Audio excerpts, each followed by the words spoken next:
We're going to go back to the Athletics QB tiers. In Tier 2, solidly in Tier 2. Hey, Can I say something about Tier 2? can you wait till KW? Go ahead and say it. Solidly in Tier 2. Not like flirting with Tier 1 like Drake May. These guys just dug in like a batter's box. We're Tier 2 quarterbacks. Brock Purdy and Caleb. Let's take a look at their seasons last year. Woof.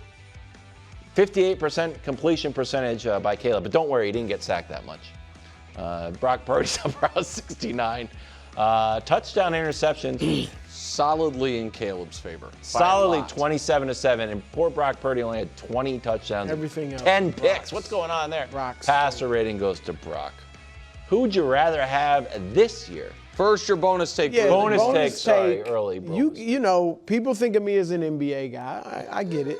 That was years ago. That's like your Kevin Durant Warriors thing. No one says that anymore. But I have been saying for years, knowing I would get mocked by you two guys, because every time you mock me, that Tier 2 is pretty big. Oh, it is for an pretty NBA guy. Pretty sizable, right? And all that's Tier 2. This is too big. I'm just saying, courage, guys. the executives that run the NFL, the talent evaluators, the guys that build the championship teams are here like this with me. We are in lockstep. You can have a 2-time MVP and a Super Bowl MVP and a Super Bowl silver medalist up there with a guy who's never won a playoff game. Somewhat accomplished. I mean, which guy you taking out? He's taking a bunch out. But tell me who you're taking out. I'm taking several guys out. Out of Tier 2? Here's what I'm saying. Jayden, what I'm saying Caleb? is if this, I don't think we should reorder the list, but it should end after Caleb. After Caleb should be, like, you can't have, it should be 7 people maximum per tier. You can't have a 13-person tier. Like, Jayden on down should be a different tier. Now, you can argue that Darnold 2 Super Bowl MVP. I understand. No, well, you don't. Darnold didn't win Super But Bowl. go ahead. Myself do the top. and the other talent evaluators around the league disagree. This is great, guys. Okay. All right, anyway. Purdy or Caleb? I'm going to shock you guys. I knew it! What? Because he's worried about the substation eating more players. I'm going to shock you guys. While I do believe that Caleb's ceiling is obviously much higher. Wait. This isn't. Give me Brock. That's not shocking at all. Give me Brock. That's and your, here's that's why. Your established. Shocking. No. Because Caleb has a higher ceiling. Yeah, no. But I'm objective too. I know what I'm getting with Brock Purdy. I'm getting accuracy, 69%. Yep. I'm getting tight window throws. Look, Caleb, now he will throw more. Teammates. He will also throw more interceptions than Caleb. There's no question. That's great about Caleb. And again, if Caleb reaches his potential, it's obviously better than Purdy. But I'm not sure he's going to do that. He's got a lot of stuff to work on. I know what I'm getting with Brock. I'm going to get Brock's passer rating for his career is 104. That would be number 1 all time. He needs 150 pass attempts to qualify for the all-time rankings. I can't wait for that graphic. So once he does, he will be number 1. Josh, put that on our calendar once he gets 150. Yeah, that's a few games into the year. So I would take for this year. For this year, I would take Purdy. You think Purdy is going to be better than Caleb? Yeah, because I'm not convinced Caleb's going to make the jump. And you're maybe. Okay. Certainly more spectacular I would argue and a higher had upside. back-to-back bad years. And that's not a bad year. Well, 7-2. Missing half the year is bad. Well, injuries, yeah. Yeah, but that counts. But I mean, availability has to count. I'm assuming the guys are playing. I'm assuming the guys are playing. No, I understand, but what I'm saying is Purdy 2 years ago, we all agree had a down year. We can disagree about the reason why. We all agree he had a down year, and we debated about why they should have waited to pay him, all that stuff. And last year he was not, that available, and his backup produced exactly what he produced, almost to the number. Oh, he's a great backup. Sure, you're right. Mac is a great backup. I would definitively rather have Caleb. I also think, and I bet you guys agree, deep down Kyle Shanahan would rather have Caleb. I know KW hates this type of discussion or argument, but I love it, so we're at a stalemate. Let's do it. What happens if they traded teams? Well, I think it's that plus who would trade. the Bears would never in a million years, if the Niners called like, hey, straight up, Brock for Caleb, let's do it. Yeah. The Bears would never do it in a million years, even if it was only 1 year left on the deal. And so I think it's clearly Caleb. I'm very curious, and the reason I wanted it to be this specific question in 2026 to know what your answer is. This is going to be tricky. Yeah. Because I'm not trading teams. I'm not out here playing, imaginary stuff. Right, I'm in the real world. Right. I don't like either of these teams. As Ben Johnson said, the Bears are the #1 regression candidate. A little bit of schedule, a little bit of turnovers, a little bit of Caleb magic that might just not happen, winning several games in the last 2 minutes or overtime. Meanwhile, I'm looking for good news out of the 49ers. I'm actually on the hunt, trying to balance out the scale. Just anything. Cool highlights and weird and wonderful. Oh, Deebo Samuel's back. Okay. That's, I think, good. Mike Evans, he's also a little bit older, although he's a great player. Just Kittle, I'd like to see. Kyle Shanahan, I'd like to see being a full go. That would be nice. It's just. What's your answer? But you're talking about team. What's your What about answer? the individual quarterback? What is your answer? I guess my answer would have to be the 49ers. That's not they're not an available option. Would you rather have I think that was Caleb or Purdy. Purdy? That was Just in Purdy. a universe? In this season. That was Purdy. This season, I think the 49ers are going to be better. That is not the question. It's about the quarterbacks. Well, combo Mac Jones, Purdy. They're just on a roll recently. Wow, look at this. QB tiers for Mike Sando, the full list that Nick requested in the group text. Yeah. Dusty reluctantly made. He said, fine, I'll put it in the wall. So we're starting with Mahomes. We end with Shador. Read them all. We're not going to read them all, although I do like supporting our podcast audience. They don't know. Brew, what is your #1 issue with these rankings? My #1 issue is that Jalen Hurts should be higher. Great. Look, Jalen Hurts has only won a Super Bowl, and I get it, Darnold did as well. But he's been to 2 in the last 4 years, was the MVP of the game he won, was spectacular in both games. I know he had to fumble in the first loss to Kansas City, but he was still great. All right. He wins 11 or more games every year.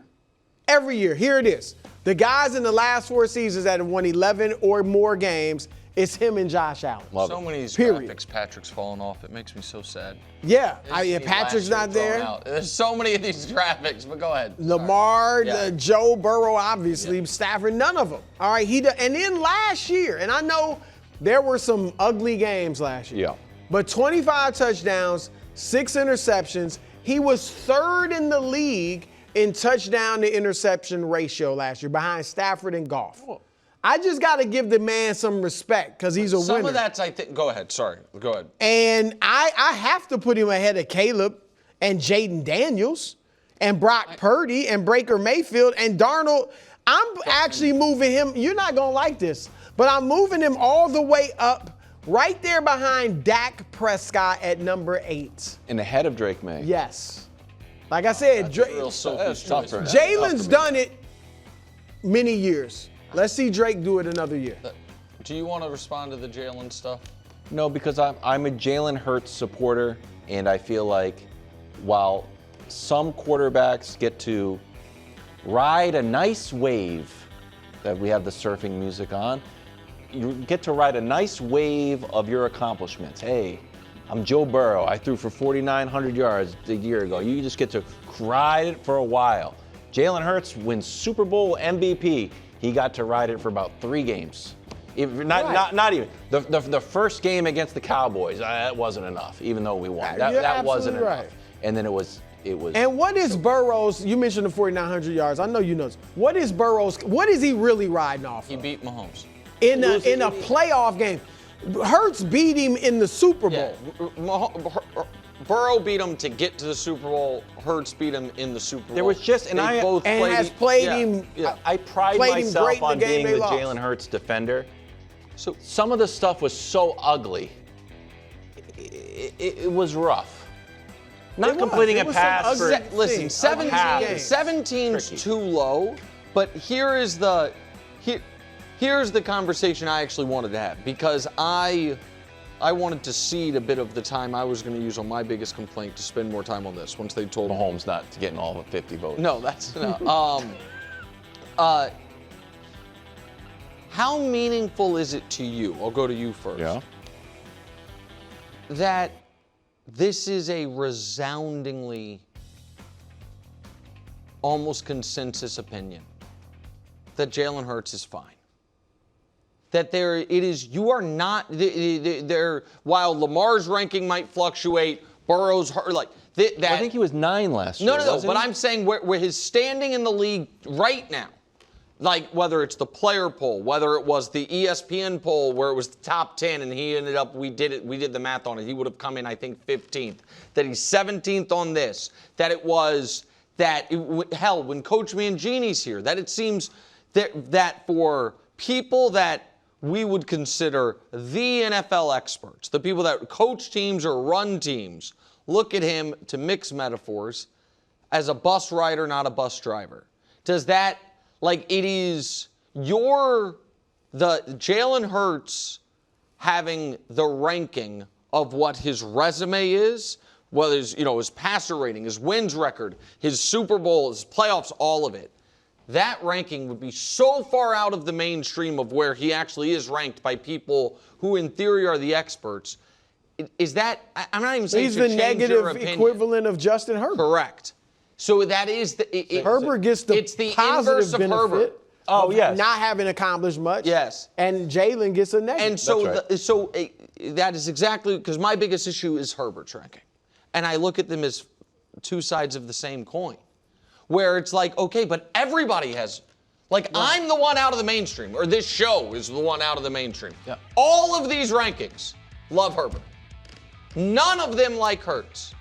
Oh, yes. It's because they look at, Lamar, I think Lamar can throw the football.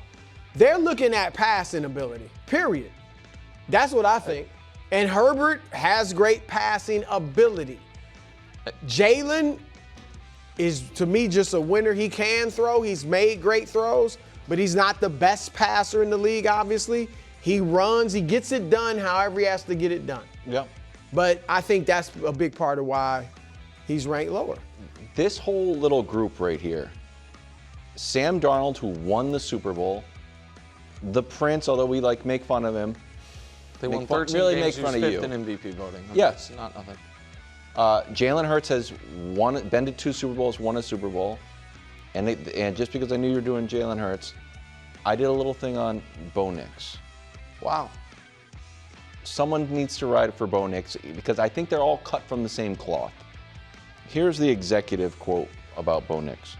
Just as easily as he can win games for you, he can lose games for you. Okay. I'd like to see it at some point if that's what you're going to say. Last year, full year, he lost to the Colts by a score of 28-29. Then he lost to the Chargers 20-23. And then he lost to the Prince in what might have been, outside of the comeback against Justin Herbert, I'd certainly say his best regular season performance, that win in Denver. One of them. From the he's Prince. had so many great ones. But yes, no, I'm talking about in the pros, though, not going back to Georgia high school. Yeah. So he's had 3 losses by a total of 18 points. No one thought, if I came out and said, who's going to win the AFC West? Bo Nix and the Broncos. Right, Sean Nobody Payton's would the agree. only one who would have believed it. If I said, you know what, not only that, he's going to win the entire AFC, nobody would say it. And if I had another prediction, he's going to go into the playoffs, and who I think he's going to outplay? Josh Allen. Josh Allen. And he did all of it. So, but here's who you putting him ahead of? A lot of the guys. Who you moving him ahead of? Well, I don't want to have to put out someone else's candle. That's why they're on I'm tiers. going to put him ahead of Caleb. But I'm interested in all those names. Yeah, if you won the AFC West, I have to. Well, he won the NFC North. I don't think are you putting him ahead of Purdy? I'm sorry. Well, Bo Nix won the entire AFC. No, but he didn't. Drake May did. They had the well, number he seed. was number one seed. Gotcha. You're not putting him ahead of but Hurts, thank you for shouting out Darnold. I appreciate it. Even though he had a bad shoulder. You're not putting him ahead of Hurts and Darnold. No, they're Super Bowl I don't think you're winners. putting him ahead of Brock. You Brock's might put him been ahead to of a Super Jayden. Bowl. He might put him ahead of Baker. Yes, you got to be ahead of Jaden. So I you got wouldn't to put be him ahead of Baker. You have to. Baker's been good in the playoffs too when he's played. Yeah. So Okay, I like Baker. That's the thing. I don't want to. Am I putting him ahead of Yeah, Caleb? I'm just saying. I don't know. Are you moving him up at all? I don't know who you're putting him ahead of. So here is what I find, and it might just be, what do you call yourself, KW? The straw that stirs the drink? Yeah, I took that from Reggie Jackson, or Reggie Jackson took it from me. I don't remember which. Every single reason you don't believe in the Bears, aside from defense, but the regression reasons. Sure. And the pulling it out of the fire, and Yeah. how many times you were down, apply to the Broncos. But we showed those highlights that we were showing. If we could run that Bo Nix rip again, I remember all these games because I was in such. Oh, so that Colts game, as we mentioned, was a game they lost. We're about to show a highlight from the Chiefs game, which was the Chiefs game against Chris Oladukin on Christmas, one of the saddest games of my life, that they needed this was a last second hold on to win against the Chiefs, fourth string. The Washington game we're about to show is the game, remember, that Mariota came in and had a 2-point conversion to beat them and dirted it. Yep. There were this game here. It was a lot of skin of your teeth, crazy comebacks. There was the game. Who were they playing when they scored? Was it Giants. it was the Giants. Eagles. The Eagles game when they scored. Oh yeah. 23 straight or whatever it was. At the end of the game, they were down. Yeah, it's a little Caleb-y where it's like if you do it enough, do we start to push luck out? Right, but it is as far as what we think they're going to be. That being said, forward. he's not A.J. Brown, but Jalen Waddle is a real weapon to all of a sudden add. The defense is going nowhere, and I think they have a real home field advantage. And again, I'm not the Bo Nix guy. No, but they could be good. No, but I know this is very hard for you because you are such a quarterback win zealot. Yeah. Just a zealot. Yes. Radical. Yeah. But this is not a team's ranking. And they play for the team. Right? No, but when we asked the Purdy or Caleb thing, you were like, I think the Niners will be better. And when we were talking about Bo Nix, you gave all these reasons the Broncos will be good. You gotta lead the team. And so listen, I think that Bo Nix it is stunning to me how bad he is early in games and to instantly he was awesome late in that playoff game. Yep. There's nothing I value more than quarterback performance in the postseason. He actually wasn't that good throughout big portions of that game. But late in that game, he was spectacular. And when that pick Josh threw in overtime, remember, it was down on his own 10-yard line. Bo Nix had to drive the length of the field, and he did it. And so I will give him credit for that. With all that said, I think if I were doing my own ranking, this is about where he'd come in. I don't have him as an above-average quarterback. I don't have him in the top 16. All right. Mahomes Mountain, a week from today, according to Dusty. Yeah, that's correct. Sacrifice was an interesting word. Yep. What's your take on that? So I have a somewhat complex take that I'll try to explain quickly.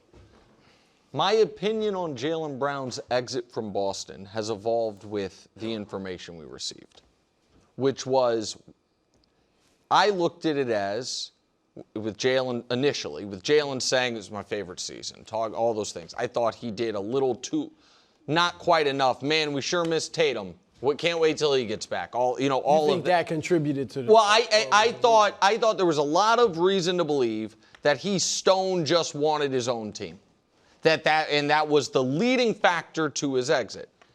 Now that it's been reported that the Celtics were shopping him at the deadline, to Golden State or elsewhere, it informs, okay, whether he wanted his own team or not, the Celtics seemed to be ready to be exiting the Jaylen Brown business, and how much of that was about they thought, well, he's going to want to be 30 points per game moving forward. Those might not be as aligned as I first thought. So that's the first thing. Second thing is, I think Jaylen is, as we've talked about, obviously a very thoughtful guy and obviously a very prideful guy. And I am certain, as he alludes to there, he has heard what's been said about him all summer by people being like, believe it or not good. Actually, as it turns out, you're better off. He hurts you. And I know you think he helps you. Actually, he hurts you. Yeah. Baylor Shireman, good. Jaylen Brown, bad. Oh, they win all those games. Right? Hugo Gonzalez. Hugo is good. Untouchable. You don't need to burn out Hugo's candle. Build the entire plane around Derek White, but Jaylen Brown, no good. I think for a guy as thoughtful as him and as aware of what's being said about him, if I were him, I'd realize, so scoring, I just had my best statistical season ever, and people said I was no good. Like, I can't outscore my way out of this, whatever bucket people are placing me in. What I can do is do what I say, and the stats back me up, I've done my whole career, win, which is win and be a part of winning. Which leads me to the point I alluded to yesterday. I think Jaylen Brown's I think the way for the Sixers to win the best is for Jaylen Brown to every night take on their toughest defensive assignment, and to Jaylen Brown not have the ball in his hands a ton. Because he is of everyone in their starting lineup, I think he's the worst ball handler and the worst passer. I think those are the two weakest parts of his game. I think he's a plus in almost everything except for those two things. Mm-hmm. And so I think he will have to be willing to have the stats drop significantly. What is that? Tell me what that is. 21. Oh, 21. He only averaged 22 in 2025. Yeah, right. And so 23 I'm saying I thought you were dropping him way down. No. To drop, a little more than 20 points per game, and the usage drops significantly. Or the usage has to. And I think, in a weird way, at least temporarily, he might be totally fine with that as a way to be like, I'm going to prove everyone wrong for what, not that everyone was saying this about him, but what the kind of narrative had become about him quickly over the summer. I don't think winning, he's won his entire career. Yeah. How many conference finals? 6 or 7? Yeah. 6, at least 6 conference finals. No one's won more games. Yeah, won championships. He's got the most wins since he's been in the league. Look, every single star player on that team and in the role players, is just what you do, has to they all should be in the mindset of sacrificing statistics to win. Mm-hmm. That's the only chance this has of working. And the guy that needs to set the tone is the 41-year-old, LeBron. He needs to go in there and preach 2 things. Sacrifice, it's all about winning, and defense. Because Maxey can be a good defender. He's got, obviously, all the physical needs he had to be one. Edgecombe has already shown some and can be really good. Brown is good and can do definitely. That. So LeBron needs to preach those 2 things to them, and they really need to have 4. I don't know if it's possible, 4 or 5 guys between 16 and 24 points a game.